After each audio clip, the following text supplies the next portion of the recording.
All right, so this is just going to be a very brief review on the electrocardiogram, the EKG or ECG. Now remember, the only difference between the two is that EKG, cardio in German starts with a K, cardio in Greek starts with a C. Okay, but they both mean the same thing. A method of use, a method used to look at the electrical conduction system of the heart.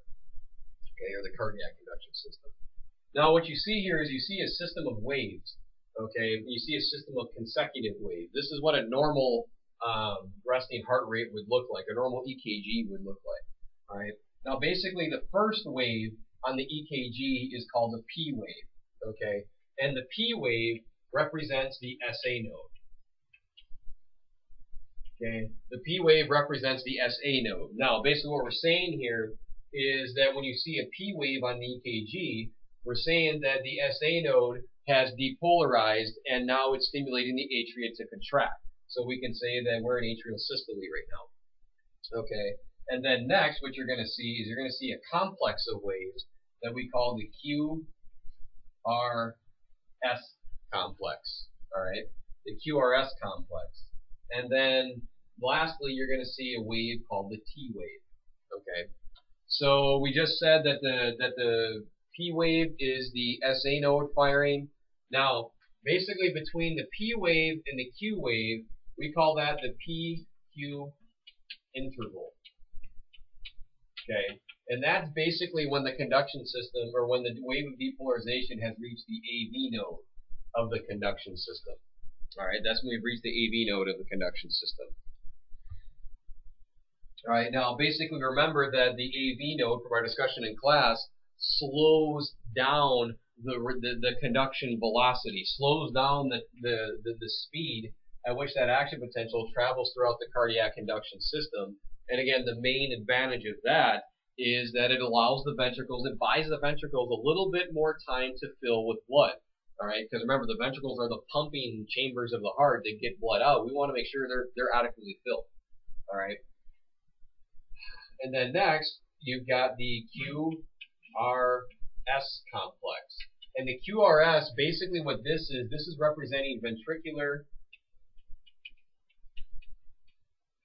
sorry about the clutter here, depolarization. Sorry, a little lapse in spelling there for a second. But basically the QRS complex is representing the ventricular depolarization. So basically this is when that action potential in the conduction system has reached the bundle of His and the bundle branches. So what's going on here is the interventricular septum and the chambers are beginning to become depolarized. They're not contracting yet. Okay, they're not, the muscle of the ventricles is not contracting yet when we reach the conduction system. We're only depolarizing, we're exciting the muscle tissue. And then between the S wave and the T wave, that's called the ST segment. Okay. Now the ST segment, that is ventricular that's ventricular systole. That is when the ventricles are actually pumping. That's when the chambers are actually squeezing. All right. So, and then last but not least, we have the T wave, which is ventricular repolarization. Okay, ventricular repolarization. So basically the ventricles are resetting themselves. They're returning back to the resting membrane potential. Now you don't see atrial repolarization because of the QRS complex. It's just so big and massive, and there's so much going on. There's so much tissue that's becoming depolarized, and once we reach this part of the conduction system in the heart, that it just masks, it overshadows the atria themselves. So in a normal healthy heart, you won't see atrial repolarization. Okay, so again, just briefly, you've got the P wave, which is the SA node firing and the atrial depolarization.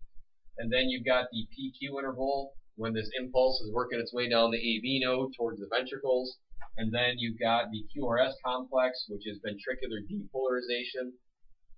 And then that action potential will then move.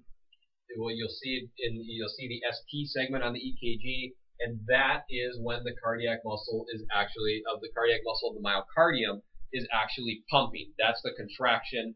That's when the blood is being ejected out of the ventricles.